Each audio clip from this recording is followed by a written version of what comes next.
بسم الله الحمد لله والصلاة والسلام على رسول الله وعلى آله وصحبه أجمعين أشهد أن لا إله إلا الله وحده لا شريك له وأشهد أن محمدا عبده ورسوله ما بعد. Assalamu alaikum.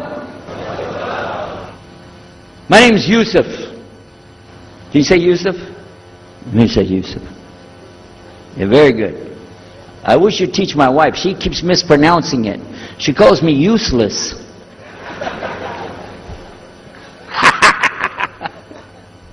Alhamdulillah. Now, how many of you were in the program today? I was teaching us, trying to teach about how to call the people to Islam called da'wah. I just used an example what I was telling you about. Remember I was telling you when you introduce yourself to somebody, you got to get friendly with them. So I just used an example right there. Because this will disarm the people. This disarm them and make them relax a little bit. Because they're coming to you with things like, how come you Muslims has to kill all the people? What kind of question is that? How come you have to beat your wives? Why does your book tell you that you're the only ones going to go to paradise? So these kind of questions, when they come to you, what are you going to do? So the first thing, as we said in the program, and I hope, by the way, if you didn't join us today, join us tomorrow. But when we're doing it, you look through the schedule. I'm not going to get into that, but just look through the schedule and join us for this whenever we're talking about the da'wah. Because part of giving da'wah is you. And if the people aren't buying it, they're not going to listen to what you got to say. So you got to soften them up a little bit. Got me? Okay, where are we? The subject tonight is the subject of priests and preachers entering Islam. And often people ask me, we heard about you used to be a priest or something and you came into Islam, so, tell us about it. We want to know, how does that happen? And it's not just Muslims who want to know. Non-Muslims would like to know the story too, because they feel like, you mean you didn't understand? I mean, you were a priest, you didn't understand about Jesus? Come on, man! So, it's a topic that I talk about a lot. The first thing I have to do is clarify a couple of points. I was not a priest. In the English, we use the word priest to mean somebody who is in the Catholic Church. If you're not from the Catholics, if you're from the Protestants, then you don't use that term. We usually use the term, for instance, pastor, minister, preacher, reverend, and these are some of the titles. We came up with an awful lot of them because that's the way humans are, right? Give ourselves titles. So, I was a preacher and a minister of music. But that doesn't really matter, but just if you're talking to a Christian and you say a priest, he's going to say, oh my God, how is that? And when they find out, oh, you weren't a Catholic, well, that's a lie, then you weren't a priest. So I want to clarify that. As a matter of fact, I will tell you in my own estimation, I'm probably the least of the factions within this equation. Because there were so many other people that came into Islam the same time I did. That's why it takes a little bit of time to tell the story. But they asked me to tell it tonight, so we're going to do that.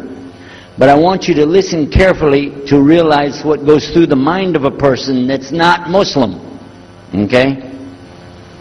And I usually start out by telling people that my father and I were both ministers, and both of us were also businessmen.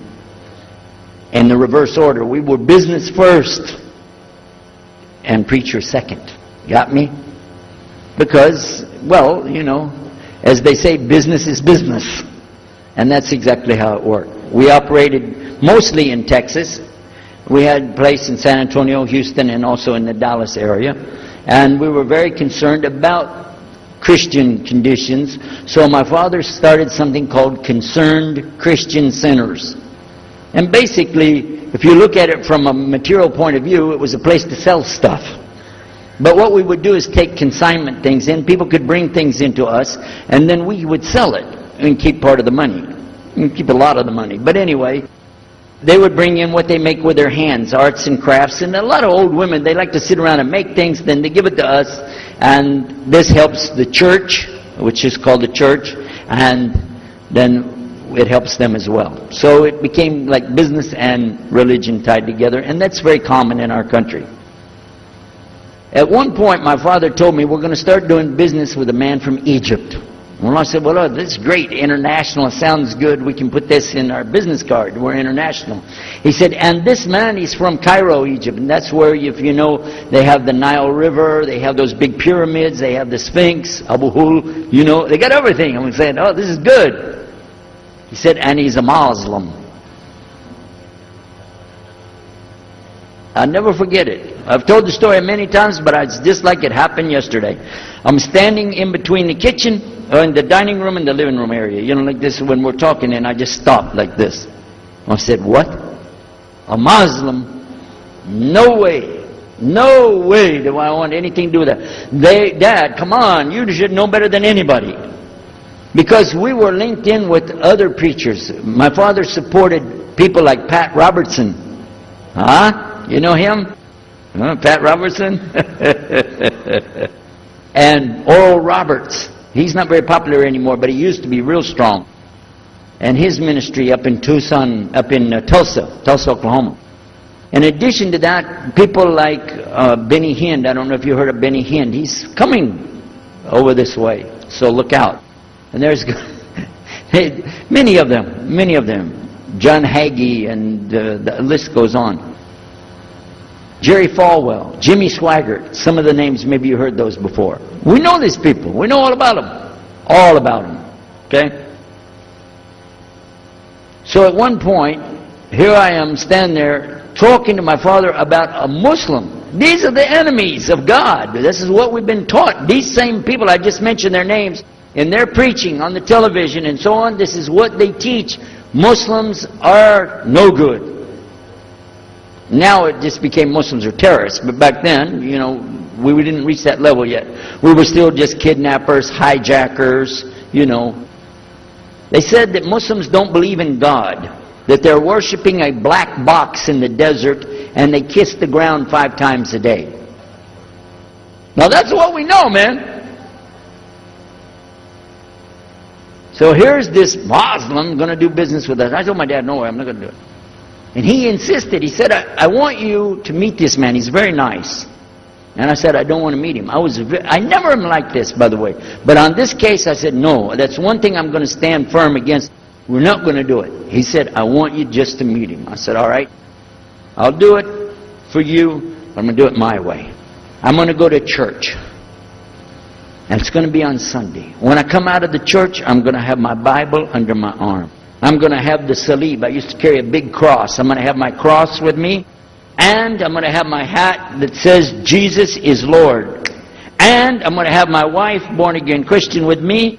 And we are going to get this demon, devil, infidel, Muslim, and we're going to show him Jesus. Now, this is a true story, by the way. So I got up that morning on Sunday, and I was thinking, man, you know. We went to church. Strangely enough, the preacher was preaching out of the Old Testament about salvation coming at the time of David, which really puzzled me, because according to Christianity, it's coming through Jesus. And it really, that opened a door for me, but that comes up later in the story. Why was he saying there's salvation before Jesus? That's interesting.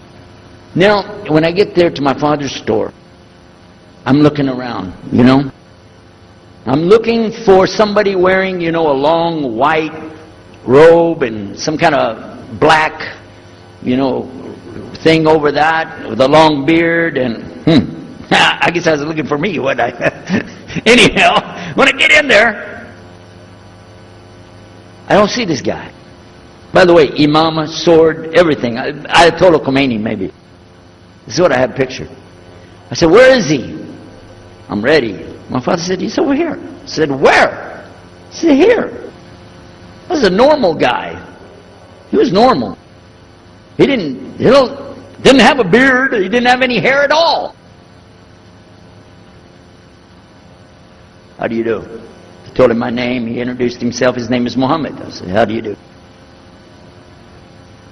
After the niceties of hello, how are you, how's everything, I said, do you believe in God? He said, yes. Oh, yeah? Sure. He said, yeah. Abraham? Yeah. What about David and Suleiman? He said, yeah. So when I meet this man, I'm impressed that he's believing these things, but I thought maybe he's just saying it. So I even asked him, what about Jesus? Because I thought maybe they're first I thought Muslims were like Hindus. That was first. And then when he said he believed in some of the things of the Bible, I said, okay, maybe they're like Jews. So that's when I said, yes, but what about Jesus? Do you believe in Jesus? And he said, yes. I said, okay, wait a minute. This is going to be easy. I can convert this guy. So I agreed that we're going to do business with him.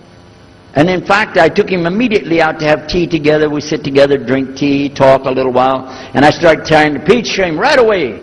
I'm in the Bible. I got it right there. Flip it open. Genesis. Let's talk about Abraham. What do you know about Abraham? Abraham, he had 2 sons, you see. And blah, blah, blah, blah, blah. And I'm doing all the preaching to him. You imagine this? And he sat there. Okay. He's a graduate of Allah's heart. And he's, like this. Get me? You know what I'm saying? Well, it happened that during Ramadan, some of his friends that he was staying with, they had to move their apartment around or something, and he was going to go stay in the masjid for itikaf in Ramadan. It's normal. We didn't understand. I thought he has nowhere to go, and I told my dad, this man has nowhere to go. And my dad said, no, he's got money. I said, no, he doesn't. Dad, I'm telling you, he has no place to go. I heard him say he's going to go live in the mosque. To a Christian, if you're going to live in the church, ooh, that's the worst. So I said, let me offer that he can stay at our place. And my dad said, no, you don't do that. That's not right. I said, no, I'm going to offer it to him. I went to him and I said, how would you like to come stay at our place? He said, no, I want to go and stay there. I want to stay in the mosque, and it's something good. I said, oh man, look at this poor man. Oh my God. He doesn't know, oh, poor soul. Please come and stay in our house. And he said, no, I can't. I need to go stay over there. I said, I'm scratching his dignity. So I told him, listen, no. I want you to come and you can pay. You can pay money and stay with us. He said, how much? I said, $15 a week. Which in America is like nothing. $15 is nothing.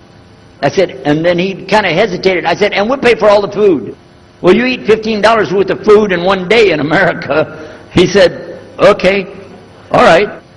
And I told my dad later, I said, see how I did that? Because now he'll stay with us. He knows he's getting a good deal on the food, and I was making it all about money. Well, I didn't know he wanted to come and stay with us. He wanted to learn about how are Americans and how is the dawah going to be. What do we believe? Especially people who are preaching. So he came and stayed in our house. And I said, well, now that's good. I'll travel with him and go with him in places, and he'll see and he'll learn about Christianity. As we were traveling and working together, we put up tables just like this and booths and things and set things out for people to come and look at them and sell things. And I caught him one time. When somebody wanted to take something from the front, he took it from the back and gave it to him. And I looked at him. And the next time somebody started to take something, he took from the back and gave it to him. I said, hey, Muhammad, we take the stuff from the front because that's the old stuff. The new stuff in the back, just hold it back. You know what I'm saying? This is dated material. Get rid of the junk first. He said, no, I can't. In my religion, we can't sell something unless we give the people the best. I said, got me on that one. And I'm supposed to be telling him about a better deal. I said, okay, yeah, whatever. You're never going to make any money, though. But that's all right. Over a period of time, I came to learn a lot of things. Also about being humble. A lot. Because this man was obviously well educated, very articulate, could really talk about a lot of subjects. And in fact, I tried to debate with him about many things.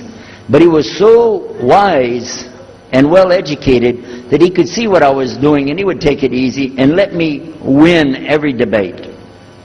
I could win any debate with him if he wanted me to. But if he wanted me to lose, I was going to lose. This was how well he could handle it. Now what happened, one of the preachers that I knew, another preacher, who used to carry a big cross and walk down the street so people would stop and talk to him about religion, he had a heart attack and he went to the hospital.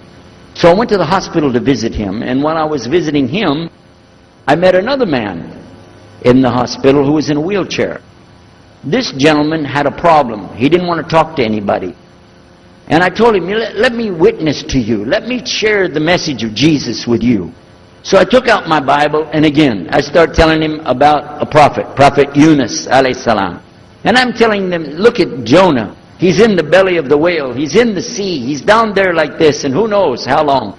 And suffering like this, you don't have as big a problem as that. And God saved him, so he could save you too. He said, didn't want to talk to me. I asked him, what's your name? He didn't want to tell me. Where are you from? He said, I'm from Venus. I said, what's that? Well, there is a Venus, Texas, by the way. But he said, he's from another planet. So I kept, each time I would go, I would talk to him, witness to him. Finally, one day, he started crying. I was pushing his wheelchair around. I took him down, I rolled him around different places. He started crying one day. He said, I'm going to confess something to you. I need to confess something to you. Now, to a Catholic, confession means you're going to tell the priest all your sins. And then he's going to forgive you. Well, I wasn't Catholic. And I told him, listen, I'm not Catholic and I'm not a priest. I'm a preacher. He said, I know. Better than you do. I am a priest. I said, oh my God. This man is a priest? And he knows the Bible better than I do. He said, I just have had a hard time. I've been here and having heart attacks, and I've been having problems and everything, and trying to figure out a lot of things. He said, I'm sorry I took it out on you. I really am. I apologize. And he started crying. And when he started crying, I felt sorry. I hugged him. I said, it's okay. One day I went to the hospital, and my friend was gone. So I started visiting with the priest. And that happened one time. I went to visit him at the hospital, and he was gone. And I asked him, where did he go? They said he went home. I said, home? He's a missionary priest from South America. How did he go home? She said, I don't know. He's not here. I'm sure his family. I said, he has no family. I know him personally. He has no family. Where did he go? She said, I don't know. We're not responsible for them. I said, well, let me see where he went. You got it in your file? She said, I can't do that. Those are locked up. Nobody can look in the file. And I got in the lady's face and I said, listen to me. This man could die in the street right now, and it's going to be your fault. And you're going to get sued because I'm going to sue you for him.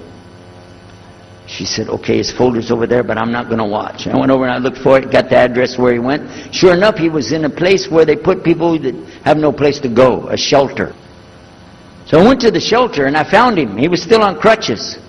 He saw me, he started crying again. He said, please get me out of here, get me out of here. I said, okay, come live at my house. Now, I told you the story so you can see something. Now look, I have 2 visitors in my house. One is a Catholic priest. The other is a Muslim. And I'm thinking I can get the Catholic priest and convert him to be a Protestant.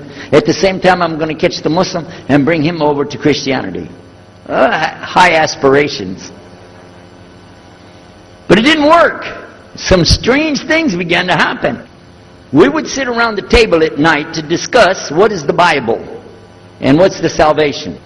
My father has a Bible. It's called King James Version of the Bible. Most of you probably heard about it, especially any students of Ahmadiyya or Zakir Naik. You've heard about King James Version of the Bible. But I work out of a different one that I've had since 1953. It's called the Revised Standard Version. And it says in it King James Version has grave mistakes, grave errors, defects in it. It's what it says. So I began to preach out of mine, which doesn't match. And my father said, no, it's this way. I said, no, it's this way. Now my wife comes up with her Bible from Jimmy Swaggart. It's called The Good News for Modern Man. Okay? Totally different. It's written in modern vernacular. You can just, say anything you want to with it. You don't even recognize the Bible anymore. The Catholic priest, he's got another Bible. An older Bible with 73 books. We're working out of 66 books. And his is not even the same in the verses. It doesn't match up at all. And I never even knew about this subject until then. And he's saying this, and I'm saying that. My father's saying something else. My wife's saying something else. And all the time, Muhammad, the Muslim, is sitting over there like this. So we asked him. I guess it was me. I asked him. I said, well, how many versions of your book, your Quran, do you have? He said, the Quran has no versions. There's only one. It's original. It's in the Arabic language. ذَلِكَ الْكِتَابُ لَا رَيْبَ فِيهِ. This is the book that has no doubt. Hudal al-Muttaqin. It's guidance for those who have taqwa for Allah. This shield or taqwa that you have to have between you and Allah subhanahu wa ta'ala. And only certain people are going to get the huda, hidayah, dina, from this Quran. These people that have the taqwa. So when he's telling us that the Quran is one, I'm going, huh? And it's in the original language, we still have it. You know what I was thinking? He's lying. I was sure he was lying because he could see the problem we were having, and he just sat back and made that up. But I don't know Arabic at that stage, so I don't know what to say. Maybe, I don't know. And he left it at that. He didn't try to preach. But it put a big doubt in my mind now about, we got all these books, he's got one, and La Rayba Fi, no doubt in it. So another time we had another discussion that came up. Now this time I went to the other preacher who had the cross. And I was asking him, I want to be able to explain the Trinity. He said, you know the Trinity. I said, yeah, I know. And I know the Council of Nicaea when we had it. But I want to know the way to explain it so a human being can just understand it.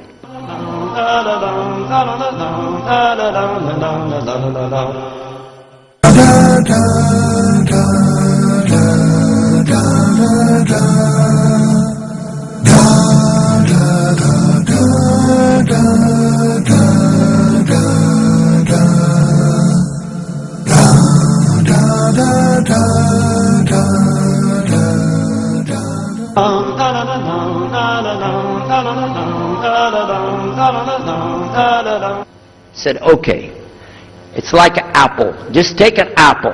The apple has a shell around the outside, the skin. Inside is the meat. Inside of that is the seeds. Okay? 3 things, 1 apple. That's the way. I start going back. I'm going to tell this Muslim about the Trinity. But on the way, I remember his arguing with me, his way of debating with me. I said, no, he's going to tear me apart. As soon as I say seeds, he's going to say there's more than one. So it could be 7 or 8 or 9 or 10 gods all rolled into one. No. It's got to be special. It doesn't work like that. Let me go back and try again. So I went back to him. I said, what if he says there's more than one seed in there? He said, okay. I said, and besides, it could have a worm running through it. Then that would make it go up another notch. What can I do about that? He said, okay, forget the apple. I said, okay. It's like the babe, the egg. Use the egg. The egg has a shell. Inside of the egg is the white. Inside of the white is the yellow. 3, 1 egg. That's it. That's good to go. Now I start going home again, and it hit me. Wait a minute. The egg could have a double yolk. God becomes 4, just like that. Plus, it could be rotten. I'm not going to ask him again. So at the market one day, I saw a man, and I was talking to him because I was listening to some things that Muhammad had told us about the belief in Islam, Allah is one. And so I was telling this guy, I got some doubts about the Trinity. He said, you a preacher, you have doubts? I said, yeah, it doesn't make any sense. It doesn't make any sense. How could 3 be 1? He said, okay, look. You see me? I'm one man. I said, yeah. See my wife? Yeah. It's one person. Yeah. See my son? Yeah. 3. 1. One family. It's the family of God. Use that. I said, there you go. The family of God. You don't get very far on that one, and you realize right away they could have another kid just like that. But worse, they could get a divorce. You want a God that can get a divorce? Huh? In Texas, if you get a divorce, your wife gets the cars, house, your retirement check, your 501, your Keogh plan. She's going to get your computer and even your email. You got nothing left. And I don't want a God that can have a worm in it. I don't want a God that can be rotten, and I don't want a God that can get a divorce. I want to explain this Trinity the right way.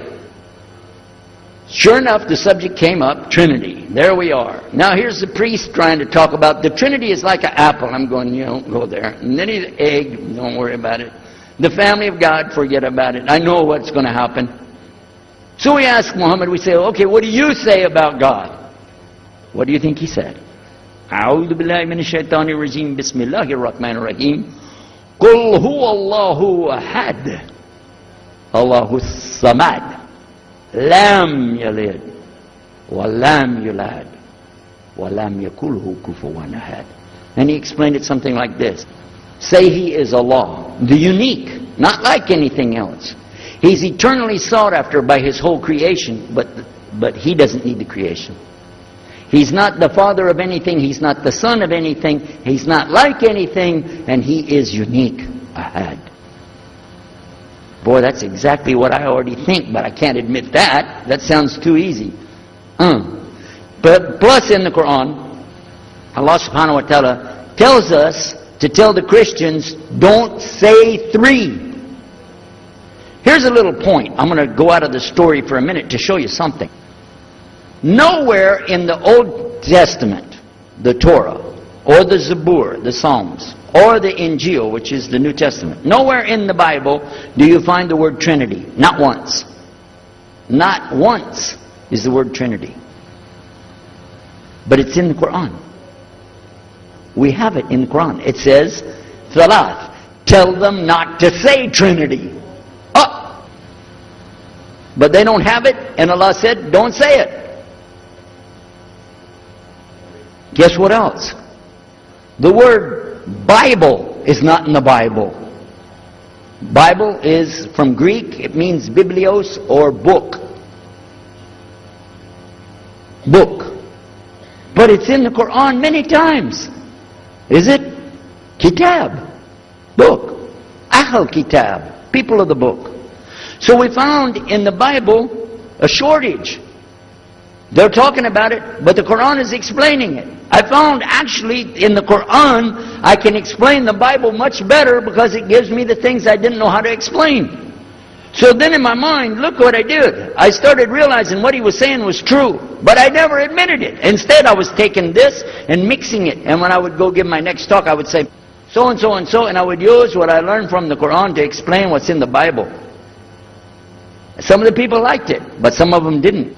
Because when I began to talk about salvation being based on what? And the Bible tells you in there's no Savior except God. It says it real clear. Jesus is not your Savior, God is. When I found that, I said, okay, let me try another way to explain that. Each thing as I would learn it, I'm trying to change how I'm presenting the thing. It still doesn't dawn on me, I need to do something. But I could see for sure God is only one, and so I totally forget the Trinity thing. My dad never did believe it anyway, so he had no problem with it. Now we come to some new thing. The priest asks the Muslim, can I go to your church with you? The mosque. He said, sure, come on. Well, he went, and they came back. So he took the priest aside, come here. What do they do? What do they do in there? Tell us, what did he do? Do they like kill some animals, or what do they do in there? He said, no, they just stand there like this, and they pray, and they leave. I said, what? They pray and leave? I said, yeah. Okay, what kind of music do they have? He said they didn't have any music. No music? How in the world are you going to worship God without music, man? So I asked him, Muhammad, you guys don't have any music? He said, no.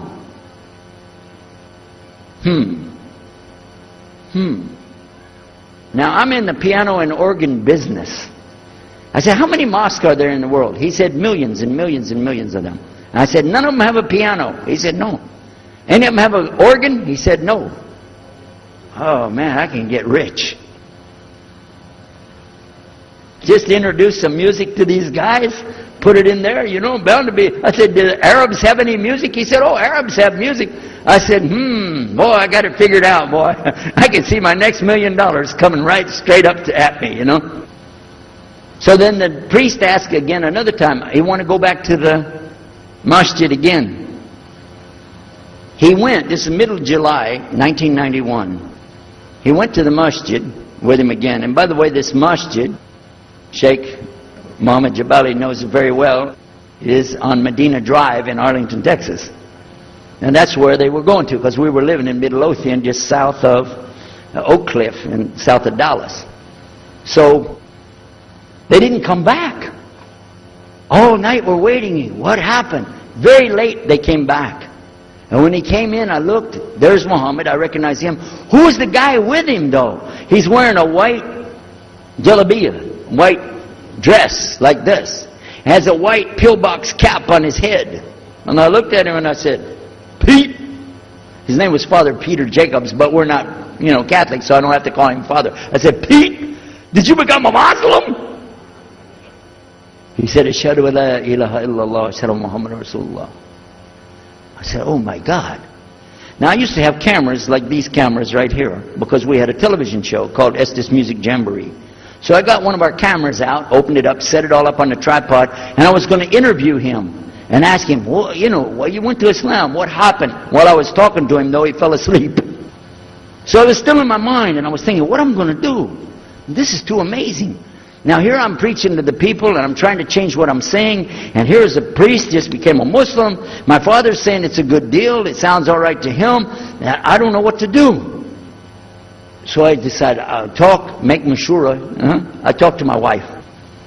We have an apartment upstairs. We were in our apartment up there, and I'm telling her, oh, you know, a priest became a Muslim today. What is that? And can you imagine what they were saying about the Quran and saying about this and so and so? All of a sudden she said, I want to get a divorce. Oh, whoa. It's not the subject, but what happened?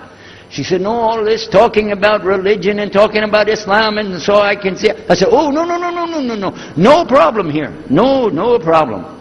I said, you thought no, I was just observing somebody else. No, I'm not interested. Trust me. I don't want to be with those Muslims. Last thing I want to do is be with a Muslim. No way. Just put your mind at ease. She said, I need a divorce. I said, where are we going with this again? What's the problem with that? What happened? She said, a Muslim can't be married to a Christian. I said, what? No, wait a minute, hold on. I don't, look at me. I'm telling you, I swear, I don't want to be a Muslim. Okay? And even if I did, don't you remember what he said? A Muslim man could be married to a Christian woman, it's not a problem. But I'm not saying I want to, I'm just saying it's not a problem. She said, that is the problem. A Muslim woman can't be married to a Christian man. I want to be a Muslim, so I need a divorce. I'll never forget, I was sitting right on the edge of the bed, just sitting there, you know, and I almost fell over. I said, at last, I can tell the truth. I can say it. I didn't realize that she liked the idea. I was afraid. I said, okay, the good news is, I too want to be a Muslim. You know what she said? I don't believe you. I said, no, really. I was just saying that because, you know, but for sure, just so you know, I want to be a Muslim. I've been thinking about it. I want to be a Muslim. We're both going to be Muslim. Alhamdulillah, it's going to be great. Right? You know what she said? I don't believe you because you're either lying right now or you were lying 5 minutes ago when you said you didn't want to be a Muslim. And either way, I don't want to be married to a liar. So get out. So So I started leaving. I'm walking down the stairs of the apartment. I'm down to my father's part. I said, wait a minute, where am I going to go? This is my father's house. I just got thrown off of my own property. What happened here? So I went to get to Muhammad and I woke him up. I said, come, you and me, we got to talk. Come with me. And we went outside the house and we walked those country roads in Midlothian, Texas, until the time for the dawn, the sun to come up at dawn. And all that time I talked to him about what's it like to be a Muslim, how do you have to believe, what do you have to do. Let me hear all of it now. And no more playing a game. I'm not debating, I just want to know. Just tell me. Just tell me what's Islam. I need to know what I need to do. And he told me everything and I realized this is it. I got to make a decision. This is a big deal though. And he told me, okay, this is up to you. You have to go make a choice for yourself. I can't help you. I said, oh my God. So when he was praying Fajr, I decided, I've been watching this man praying this direction with his head on the ground. It's so beautiful to see a man humble himself, put his head on the ground to the Rabbil Alameen. I said, oh my God, let me try that. So I sneaked off somewhere where nobody could see me, illallah. And then I found a place, a board there, you know, and I bowed down on the ground and I put my head down on the ground on that board there. And by the way, I'm pretty good at speaking, especially in prayers. I used to make so long a prayer, they wouldn't let me say the prayer at Thanksgiving because the food would be cold. Okay? So, but I put my head on the ground and only these words came, no more words, just this. Oh God, guide me. That's it. And I was thinking, well, I got to say more than that. Nothing. Oh God, if you're there, guide me. That's it. After a while, I sat up and I looked around. There wasn't any fancy rainbow. It wasn't birds flying around. There was no big signs from above. There was no music, angels, harps, nothing like this. It was just a cloudy day in Texas.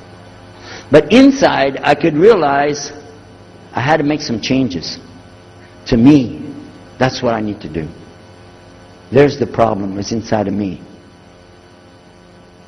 Within a few minutes, it became clear what I needed to do, and I had to develop an idea of how to pull this off. I talked to my wife, I talked to my father, I made a bath, and at 10 o'clock that morning, in Midlothian, Texas, I went in front of this man named Muhammad, and this new man named Yahya, who used to be the priest, and I said, Ashhadu la ilaha illallah. Wa ashhadu Muhammad Rasulullah. Immediately after that, my wife did her shahada. Ashhadu la ilaha illallah. Ashhadu Muhammad Rasulullah. A few months later, my father did his shahada. Ashhadu la ilaha illallah. Ashhadu Muhammad Rasulullah. Step by step by step, we saw so many people enter into Islam. We wanted to tell the whole world what is Islam. We wanted everybody to know the real Islam. I said, how could this escape our knowledge? How could we not know about this great and wonderful thing called Islam? And it looks like all we got to do is just tell the people. I went to the imam of the masjid there and I told him, let's tell the people. Then I found out something else about us as Muslims. And that's why we've got this convention here right now. This is why we have the exhibition. So you're going to use this week to learn how you can become, inshallah, the best Muslim you can be, and how you can show the real Islam to the people that are not Muslim. This is your duty. This is your duty. This is your language. This is your people. Just as it's my duty to give the message to my people and my language. And so the same way, it's your duty to give the message to your people. Allah will not ask you if they made shahada, but He will ask you if you delivered the message. Alhamdulillah, today, I can tell you with no doubt in my mind, we have seen thousands of people give shahada. Several hundred at a time.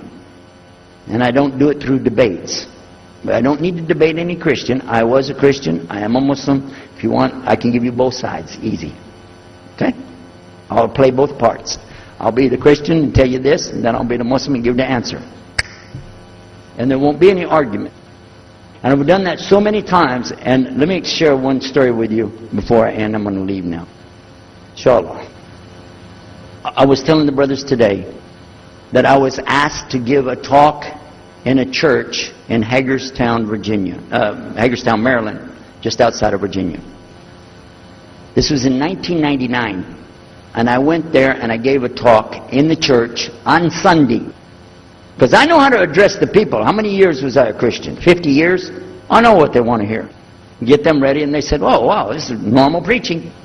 But then when I came to the part, La ilaha illallah, I stayed on La ilaha illallah until they said, yes, that makes sense, it makes sense.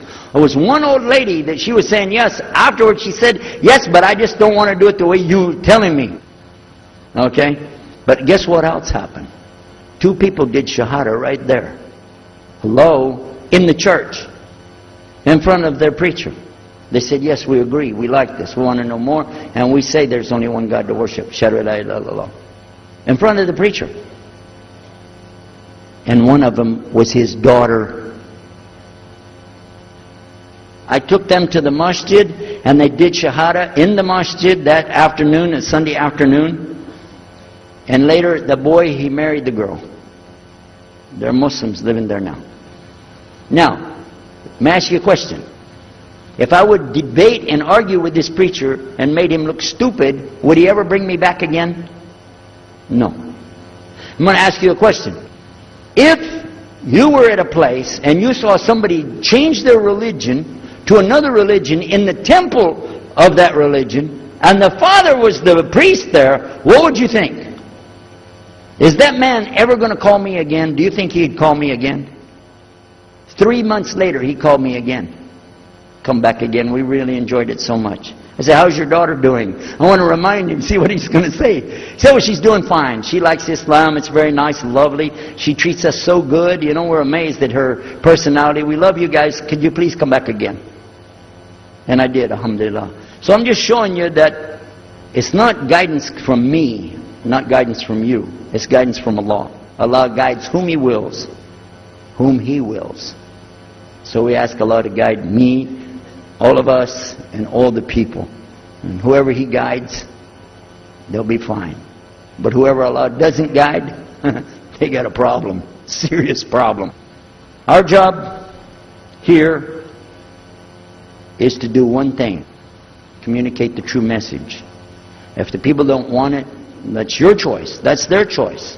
You don't have to take it.